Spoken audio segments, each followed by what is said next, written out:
Армысыздар канал тыңдармандары, каналға қош келдіңіздер. Бүгін сіздермен жаңа әңгіме менің шешелерім. Бүгін ауылға жүреміз деді шешем таңғы шай үстінде. Түнде түсімде әжеңді көрдім. Ақбоз атқа мініп алып биік таудың үстінде жүр екен жарықтық. Құран дәметіп жүр ау. Мерекеге орай 3-4 күн демалмаушы ма едің? Түске қарай жолға шығайық. Машинам бұзылып тұр ғой, кейінірек барсақ қалай? Сенің мәшінең не сынып бітпеді, не жасалып бітпеді. Кейін дейтін әңгімеде таусылмайды. Шаман барда барайын. Кейін төсек тартып қалсам өз жанымен әуре боламын. Сендердің арттарыңнан еріп қалаға келдік. Ауылдағылар ол кемпірдің басына барып Құран оқиды деймісің? Жаяу жалпы жолға шыққанымыз сізге ауыр соқпай ма деп отырмын. Мен ғой жүре берем. Беліңіз ауырады, аяғым сырқырайды деп жиі айтасыз ғой деймін. Көңілін аулай сөйлеп. Ештеңе етпейді. Адам қартайған соң ауырмайтын жер бола ма? Көлік дегенің қазір ағылып жатыр. Құдайына қараған бір мұсылман алып кетер. Не болыпты? Ауылға жеткесін ондағы ағайынның ат көлігі бар. Біреуі болмаса біреуі ұялғаннан әкеп тастар деген сөз ләмнен алған бетінен қайтпайтынын аңғардым. Одан әрі шешеммен сөз таластырмадым да. Осылайша ойламаған жерден шұғыл жиналып жолға шықтық. Алматы Өскемен трассасында көп тұрмадық. Есікпен төрде үлкен қара джип алып кетті. Шешем аяғымды жазып отырайын деп алдыңғы орынға жайғасты. Мен өзім жалғыз артқы салонға отырдым. Көлік иесі жасы 50-дегі жігіт ағасы. Ұқыпты киінген. Қою қара мұртымен көзіне таққан қара көзілдірігі сән қойлығынан хабар беріп тұр. Бір қарағанда сырбаз көрінгенімен кісіге дүрбімен қарағанда аяғының бастан басына шейін шолып шығады екен. Сөзге сараңдау ма, топшылаған шопырымыздың іші пысты ма, қапшағайдан асқанда шешемді әңгімеге тартты. Апа, немереңізді ертіп қайда барасыз деді. Радиосының даусын бәсеңдетіп. Ауылға бара жатырмын айналайын. Енемнің басына Құран оқытайын деп. Қазіргі келіндерді енелерін өлсе де қарғап отырады. Міне, біз сүйегі баяғыда қурап қалған енемізді ұмытпаймыз. Кәрі сүйегімізді сүйретіп барып тұрамыз. Ал мынау немерем емес. Қартайған шағымда 40-тан асып 50-ге келіп қалған кезде тауып алғым түскен жем ғой. Біздің кезде баланы таба беретінбіз. Бүгінше. Бүгінгілер 1-2 баладан артық таппайды деп, қазіргінің келіндерін тағы да тілдеп алды. Шешемнің жауабы ұнады ма, рөлдегі жігіт ағасы, оныңыз рас деп, қарқ-қарқ күліп алды да, жасыңыз нешеде деп тағы бір сауал тастады. 80-нің екеуіндемін. 82 деп ешкім айта қоймас. Тың екенсіз. Өңіңіз де жақсы екен. Өзіңді өзің күтсең балалардың қызығын көріп ортасында жүресің. Біз сәбет кезінің адамдарымыз. Ол заманда қатыны бар, еркегі бар, бәрі іштемес пе? Менің аталарым діндар адамдар еді. Атеист болып өссек те, сайтан суға жоламадық. Оң құрсақ көтердім. Жұмыс жасамай баламен отырдым. Ене көрмедім. Енем өзіме келін болды. Жарықтық жақсы адам еді. Әмбе шалым да жақсы тапты. Өмірбақи сапқоздың бас бет бұрашы болды. Күтімім жаман болған жоқ деп барып тоқтады. Совет өкіметін құртқан сіздер екенсіздер ғой. Партияның малын жеп тауысып деп, шешемнің сұхбаттаушысы ғана қарқылдай күліп әзілдегендей болды. Сен де айтасың ау қарағым, ол совет өкіметінің адамға адам етін жегізіп еді ғой. Сосын қойын жегізді.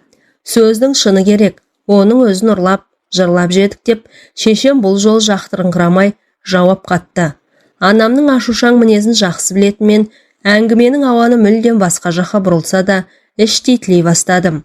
Екеудің әңгімесі аздаған пікір таластан кейін барып, жарасып кетті. Көлік жүргізушісі сөйлесе келе шешемнің бауыры болып шықты. Ол да Малқар руынан екен.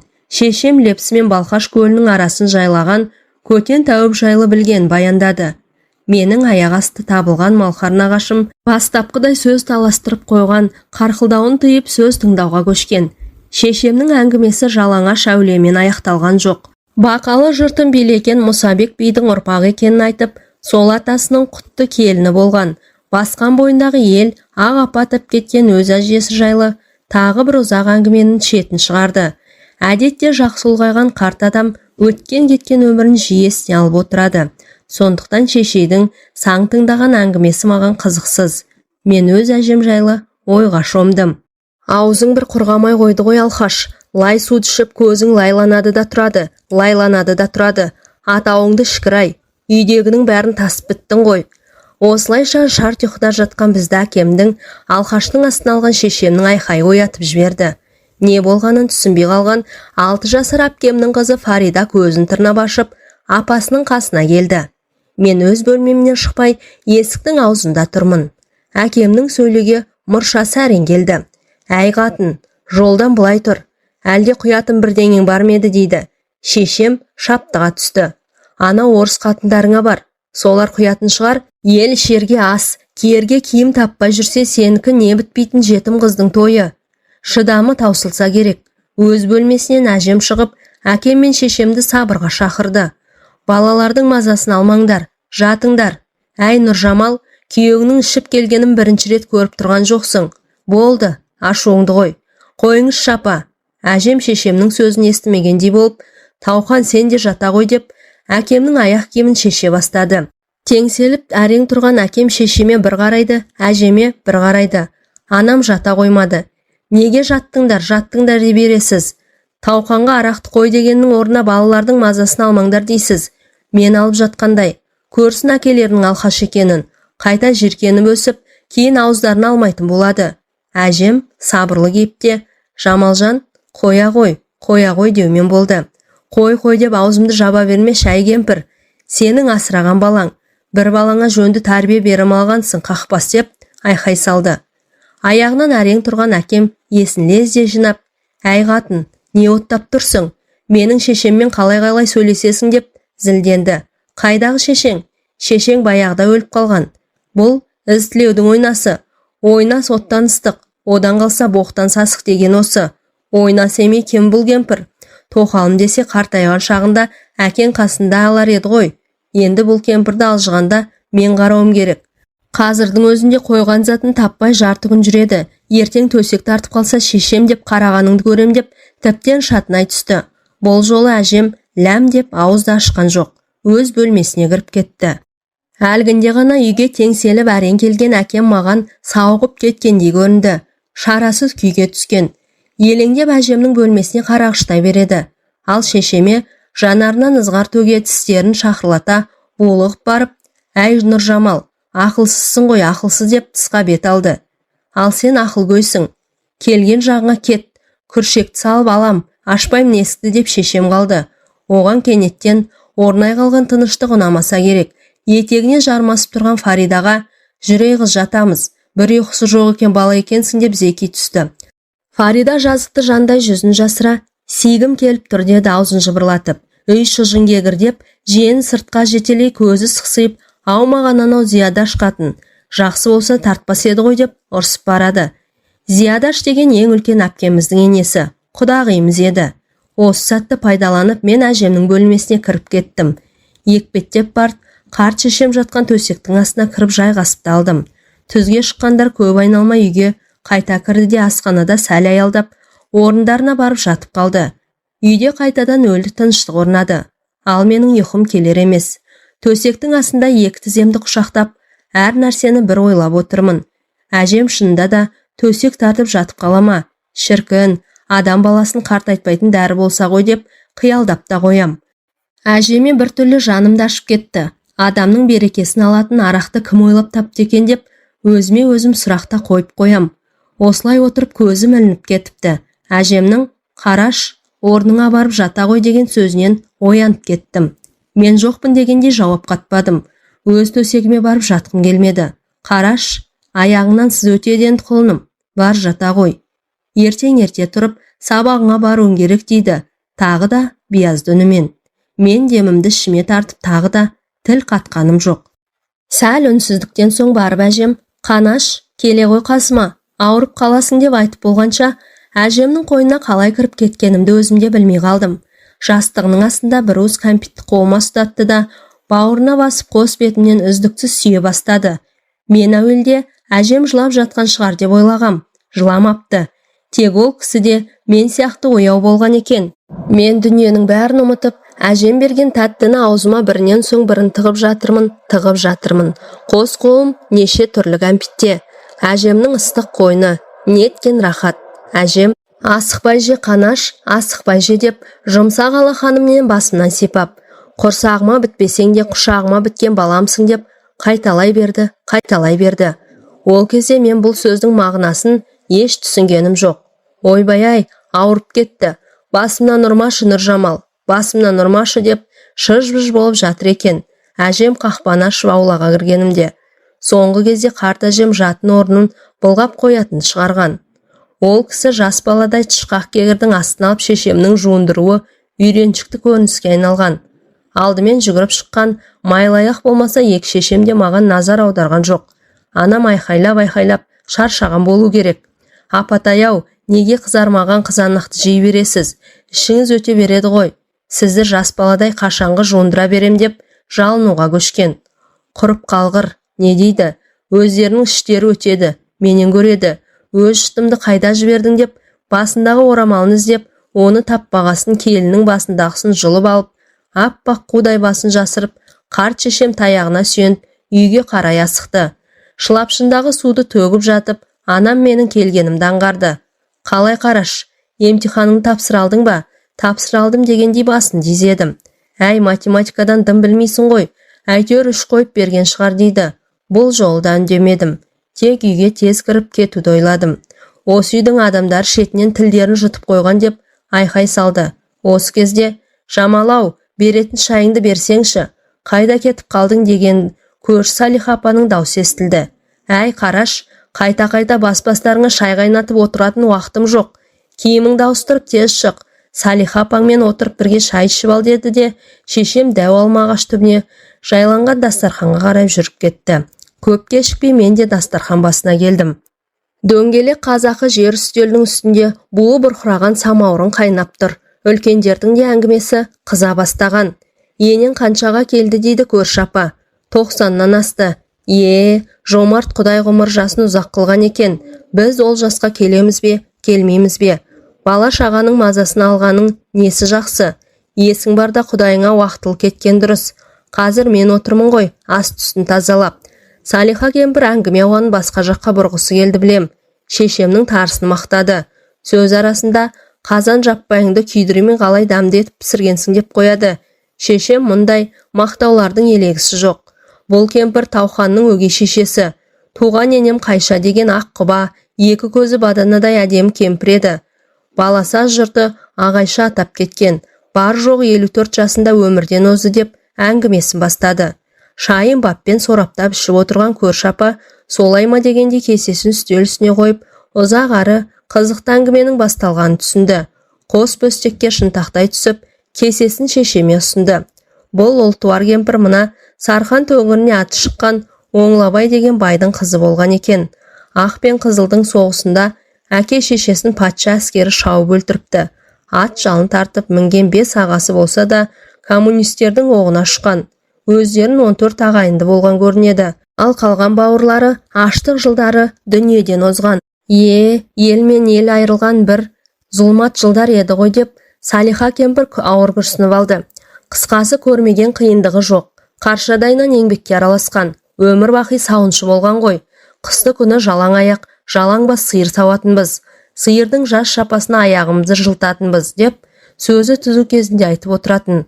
Содан қойшы, бой жетіп жас 18-ге толғанда Шәкірт деген өзі әнші, өзі сері жігітке тұрмысқа шыққан екен.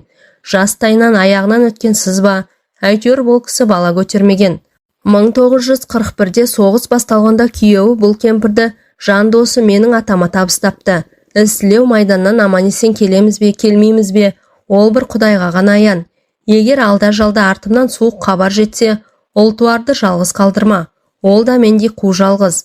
Өзіңе аманат деген екен. Сонда Шәкірт те атадан жалғыз қалған екен ғой деп Салиха сөзге араласты. Ал менің атам соғысқа бармады. Партия, труд, армия деп Моңғол жеріне мал бақтыруға жіберіпті. Содан атам 1943 жылы елге оралса да, досының әйелі қара қағаз алып, қара жамылып отыр екен. Досына берген уәдесі бар. Ақыры екінші әйел етіп алған. Құрсағына бала бітпегесін менің күйеуімді берген екен. Солай ма? Деп таңдана түсті шешемнің тыңдаушысы. Ол кездің еркектері мықты еді ғой. Әйелдері де кең болатын деп Салиха апа өткенге деген сағынышпен бұрынғының кісілеріне тамсана түсті. Қайдағы кең деп шешем жұлып алғандай. Ит пен мысықтай болатын екі кемпір. Енем марқұм өлгенше Атама ой кәр төбет деп тіс қайрап өтті. Дегенмен ұлтуар шешей қасиетті адам. Жамал-ау, қанша жыл құдайы көрші болып келеміз. Сенің балаларыңды өз баласындай бақты ғой. Көзіміз көріп келді. Қарама енді қайтсын. Ішкі есебі бар емес пе? Тауқан жас кезінде қызғаншақ болатын. Үнемі мал аралайды. Ішуден қолы босамайды ғой. Сонда осы кемпір бала таба бер, сонда арағын қояды деген болатын. Мен болсам таба беріппін. 10 баланы бірінен соң бірін туып тастадық. Қойған арағы қайсы? Әлі ішеді. Сөйтсем, Жамал бала таба берсе екеуі ажыраспайды. Мен далада қалмаймын деген ішке есеп екен ғой. Көрмейсің бе? Политикан деп шешем қабағын шытты. Әй, осы Жамал-ау, сен де қосып қоясың. Сәбет кезінде кім ішпеді? Бәрі ішті. Қайта сенің мінезіне шыдаған менің қайным алтын. Айтқаныңнан шықпайтын жұп-жуас, байға риза болсаңшы деп Салиха апа күлгендей болды. Қатқанның қу басы жуас, сыртқа момақан көрінгенмен үйде бәріміздің аяғымызды бір етікке тығады дей бергенде мен шайыма қақалып қалдым. Бағанадан бері екеуі ара сөйлесіп отырған анам мен көрші апа мынау қайдан келді дегендей маған жалт қарады. Ой, сен шайыңды әлі сораптап отырсың ба? Үлкендердің сөзін бағып тұрған түріңе болайын деп Салиха көрші шешемнің алдын орап, бар, келесі емтиханыңа дайындал. Әйтпесе 9-шы сыныпты қайта оқисың деп шешем қорқытқандай болды. Мен орнымнан жылдам тұрып кеткенмен кітап бетін ашуға асықпадым. Бақшаға су салмақ болып, кетпен күрегімді сайлап тоғанның басына қарай жүріп кеттім. Мен айналып келсем шешем мен Салиха апа орындарында жоқ екен. Анамның көрші үйіне ілесіп кеткенін түсіндім. Қазан ошақтың алдында әжем отыр. Қанаш, балам сенбісің дейді, менің келгенімді байқап. Мына пәмдерлердің биыл қатты болып өскен бе, жиын десем жей алмай қиналдым. Бәкімнің де қайда қалғанын білмеймін. Қолмен езіп жеп отырмын дейді. Әже, ол піспеген ғой деп айтуға оқталып барып үндегем жоқ. Пештің жанында неге отырсыз? Жүріңіз үйге. Қазір жұмсақ қызанақтарды өзім әкеп беретінімді айтып, жатын бөлмесіне кіргіздім. Қанаш, аялдашы, кетпей қасыма отыр. Түнде тағы да түс көрдім. Ағаң Алдаш пен әпкелерің Нұрзада мен Айзада әппақ бір атқа мініп алып, биік тауда жүр екен. Алдаштайдың ақылы бар ғой. Қиқырларын қойып, жеңгеммен қайта қосылады. Екі қыздың да жолы ашылады. Түсім жаман емес қой, айтшы деп, жастығына жантая түсті. Мен әдеттегідей, ия әже, ия деумен болдым. Мен ес білгелі әжем ылғи да осындай түс көреді. Біресе ақ атқа мініп биік тауда мен жүргем, кейде әкем мен шешем ақ біраққа үйдегілердің барлығын түсінде кезек-кезек мінгізіп шығатын. Жарықтық әжем мен мектепті бітіретін жылы дүниеден озды. Бала күнімде мен алдына алып отырып, ғұмыр баяннан сырт шертіп, 13 жасында қарақұрт шаққанын айтушы еді. Сол кезде ем-дом жасаған татар молда, осыдан тірі қалсаң 100 жасайсың деген екен. Кейуана 95 шағында мәңгілік сапарға аттанды. 100 жас дегені болды ғой. Марқұм қайтыс болардың алдында бар жоғы 2-ақ күн қиналды. 3-ші күні таң сәрде бізбен қоштасты. Әжемнің 2 күн 2 түн қасында болған көрші ақсақал Баймолда барлығымызды төсекте таңылып жатқан қарт ананың жанына шақырды. Тілі байланған, алайда көзінде әлде нұр бар. Баймолда ата әкеме жақында дегенде белгі берді. Әкем еңкейіп маңдайын тосып ұзақ ескетті. Кезек шешеме келді. Апа, кешіріңіз, менің тілім жаман ғой тілім деді. Жанар жасқа толып даусы дір-дір етіп, сүйегі мен терісі қалған саусақтарын әрең қимылдатып әжем шешемнің басынан сипады. Маңдайынан сүйді. Жылама дегендей көзінің жасын сүрткендей болды. Ақыры күшін жиып, басын сәл көтергендей болып, әлдебіреуді іздегендей көзімен маңайын шолып шықты. Мақсұт пен Нұрзада, Айзада келіп қалатын уақытта болды деді шешем. Ең үлкен ағам мен әпкелеріме хабар берген баяндап. Әжем ол үшеуін бауырына басып өсірген еді, және 10 немересінің ішінде соларды жанындай жақсы көретін. Сол сәтте үлкен 3 немересін көргісі келсе керек. Сосын барып, ең соңында маған қарады. Қасына бармақ болып ем, демін ішіне тартып ауыр күрсіне бастады. Ары қарай не болғанын түсінбей де қалдым. Баймолда қарт бізді тездетіп тысқа шығарып жіберді. Сәлден соң шешем дауыс шығарды. Мен шешемнің бұрын соңды бүйтіп борда езілгенін көрмеген едім.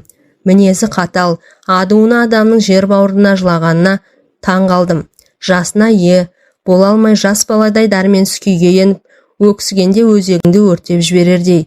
Берекеміз едің, ырыс құтымыз едің, кешір апа, мені кешірші, тілім аш деді ғой тілім деген дауысты далаға естіліп жатты. Ары қарай, төрге де сандық қояйын, төр жапсарын ояйын, төредей болған апам-ау, орныңа кімді қояйын. Есіктің алды күркеме, күркеден атым үркеме, кешегі жүрген апамды, топырақ бетін, бүркеме деп, жоқтауын бастап кетті. Жылай-жылай аяқ қол тартылып, ыстығы көтеріліп ауырып қалды. Еңсесі түсіп, әжемнің қырқы өткенше дел сал күйде жүрген еді. Ал әкемнің көзінен жас та шыққан жоқ. Сол үйі томаға тұйық қалпында ауыр қазаны қабыл алды. Үйге көрші көлең ағылып, кісі қарасы көбейе бастады. Әкем бастаған 3-4 еркек малдың қамына кірісті. Енді біреулері қазан ошақ орната бастады. Әйелдер жағы өз шаруаларын бастап кетті. Көрші аудандағы ағайын туыстың басы да кеп жатты. Жұрттың ең соңы болып, Мақсұт ағам мен Нұрзада, Айзада әпкелерім де жетті. Көршінің жуас жиен құнаны желдіріп, қабіршілерге түскі астарын апара жатырмын. Желтоқсанның жез тырнақ желі бетті тырнай соғады. Көктегі аз бұлт күннің бетін көлегейлегенмен дала азғарлы. Баймолда ақсақалдың айтуынша әжем сүйегімді шәкірттің қыстауына апарып қойыңдар деген екен. Оны естігенде Салиха бастаған ауыл кемпірлері бақсының моласындай жападан жалғыз ел аяғы барудан қалған қыстауда жатаман деп уәж айтқандай болады. Алайда әкем шешесінің соңғы тілегіне қарсы шыға алмады. Бұрынғы Қызылбел совхозына қарасты біз тұратын сиыр фермасынан 1-2 шақырым қашықтықтағы шәкірт қыстауына қоятын болып шешті. Үйдегілер тамақ суып қалады, тезірек бар дегесін аттың терін аямадым. Дәусайдың аузындағы ескі қыстаққа жеткенде 7 қабыршы терлеп тепшіп қазған топырақты сыртқа шығарып жатыр екен. Мені көрген олар тамақтануға қамданып, күректерін тастап, теріміз қатпасын деді ме, тондарын жамыла бастады. Ассалаумағалейкум. Уалейкум. Қалайсың Қараш? Бар бол бала. Жұрттың барын жаныма келген сыпсың Сатай қоржынға қол созып, қандай тамақ деді маған ыржия қарап. Ет? Жылқының еті ме? Жоқ, қойдың еті.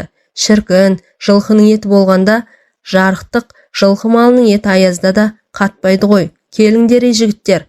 Ас қатпай тұрғанда жеп алайық деді Сатай.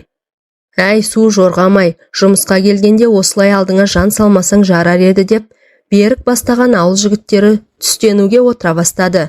Мен де аттан түсіп қабіршілердің қасына жайғастым. Майлы сүбені аузына бірақ тыққан Сатай мені тағы да сұрақтың астына алды. Әй Қараш, әкең не сойды? Жылқы сойған шығар? Жоқ, сиыр сойды. Кеше білдей бір ферманың басшысы еді. Сиыр сойған несі деді кекете. Алды әлі әжемнің 40 жылдығы бар емес пе дедім. Сатайға жақтырмай қарап. Қабіршілердің үлкені Болатбек аға, әй сыпсың, аузың бір өз жабылмайды екен. Тамағыңды тездетіп іш, қыстың күні күн ұясына тез батады. Тездетіп бітіру керек. Елдің не сойғанды шаруаң не? Өлетін адам өлді. Оған арнап піл сойсаңды түк пайда жоқ. Марқұмға енді тек Құран ғана тиеді деп киеді. Сатайдың қайтатын түрі жоқ. Оныңыз рас бөке. Өлген адамға тіпті тауық сойсаң да бәрібір. Сойылған мал жайылған дастархан жаны кеудесінде тұрған тек тірілерге керек. Жылқы сойдым деген атақ үшін керек қой. Атақ үшін деп сұқ саусағын шошайтты. Өткенде Қызылбелдегі Нұрланның әкесі қайтыс болды. Есікпен төрдей ту бие шықты. Табан қазы шықты. Табан қазы. Қатындар жағы шек таппай әуре сарсаңға түсті. Дей келе екі көзін ойнақшта маған тағы да сенің әкең неге жылқы соймай дей, деді ыржиған болып. Аузымнан қалай шығып кеткенін білмеймін. Ол жағын әкемнің өзінен сұрарсыз. Сыпсың Сатай деп, орнымнан тұрып жылдан басып атқа қондым. Бұндай жауап күтпесе керек. Мынау не дейдей, құрдас тапқан екен, қалай сөйлейді, деп қызарақтап қалды. Отырғандар Сатайға қарап естейін дегенің осыма дегендей күліп жатыр. Мен аттың басын ауылға бұрып, қабіршілерден арқан бойы ұзап кеттім. Көп ұзамай, Қараш деген артымнан Сатайдың қарлыққан дауыс шықты. Жирен құнанның басын тарттым. Бірақ артыма қарағаным жоқ. Екі өкпесін қолына алып жүгіріп келіп, сыпсың Сатай ентігін әрең басып, әкеңнің беріп жіберген тастап кет деумен болды. Сұқ саусағын мойнына тақап. Сол кезде барып, қолтығымда бір бөтелке арақ бары есіме түсті. Ақ бөтелкені сыртқа жарқыратып алып шыққаныммен етігімнің қоншына дереу қыстыра салдым. Сатайдың екі көзі қайта оны ойнақши түсті. Әй қараш, әкел бері. Әкең өз айтқан сенен беріп жіберемін деп. Болсыз болмайды, өзің көріп тұрсың ғой. Күн тіптен суып барады. Әрбірден соң мені жалғыз ше дейсің бе? Ана жақта бөкең бастаған үлкендерде күтіп отыр. Немене, менің сөзіме ренжіп қалдың ба? Әкең маған жезде болып келеді. Сен болсаң жиенсің деді. Аузына тимей. Бұдан ары жалындырғым келмеді. Мә деп арақты қалың қарға лақтырып салдым да тебініп жүріп кеттім.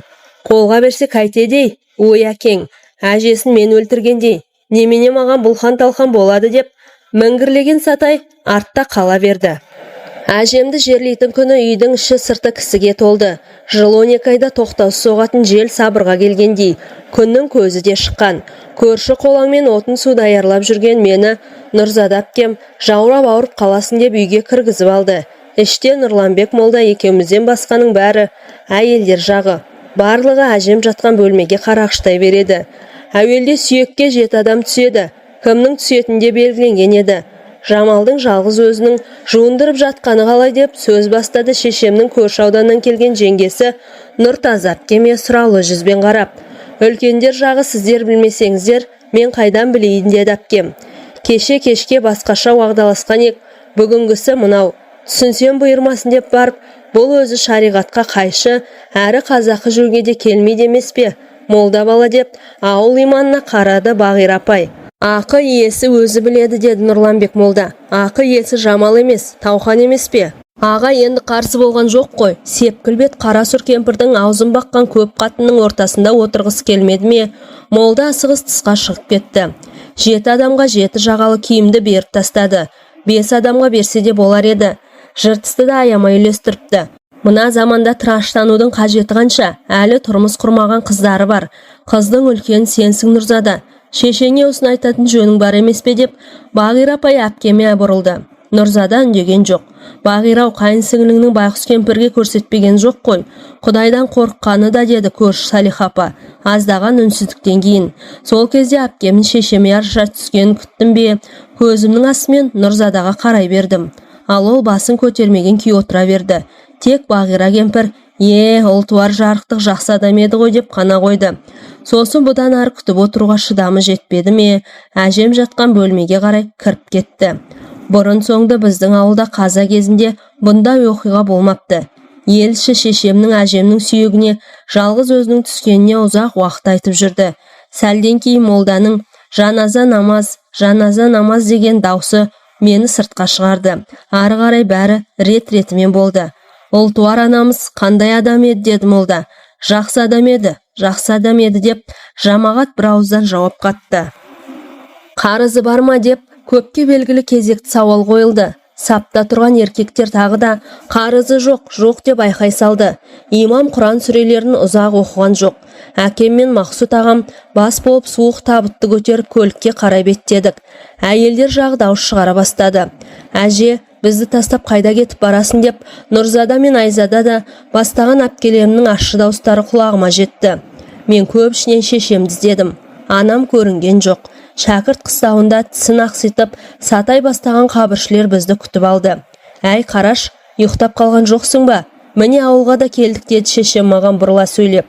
Жүйрік көлік жолы қайта жөндеуден өтіп жатқан күреңбелдің бел ортасына шаңдатып барып тоқтады. Жолай табылған нағашым қара көзілдіргін шешіп, апа, міне балаңыз екеуіңізді ауылдастарыңызға аман-есен жеткізін деп ыржия маған қарады. Мен әмиянымнан ақша сұрынып ұсынып едім. Ақшаға шешемнің қолы бұрын жетіп 2000 теңгелік 2 қағазды умаждап омырауына салып жіберді. Нағашым маған қарады, мен оған қарадым. Әй малқар бауырым, ақшаны қайтесің? Атам қазақ мата алма бата ал деген. Өзің алыс жолда жүріп бара жатыр екенсің. Бота бір жүрдік, бата мың құттық деп барып, алақан жайып, жортқанда жолың болсын, жолдасың қыдыр болсын деп ұзағынан сілтеп, аумин деп бірақ тоқтады. Біресе маған, біресе әпкесіне қараған шопыр да аумин деді де бізбен сыпайы қоштасқан болып жүріп кетті. Өзінің сұрамайтыны жоқ. Менің де дыңғырлай сөйлей беріппін. Кенезем де кеуіп кетті. Әлгілердің біреу қарсы алама дебем, ешқайсы көрінбейді ғой деп шешем алдыма түсіп кетті. Бала күні ат шаптырымдай жерді алып жатқан ауылым жылдағысынан да жұпыны күйге түскен. Бос тамдардың қатары көбейген. Күреңбелдің сұрықсыз жүзін алыстап, тек қайың мен терегі жасырып ақ тұр екен. Кертаудың бауырындағы шәкірт шалдың қыстауына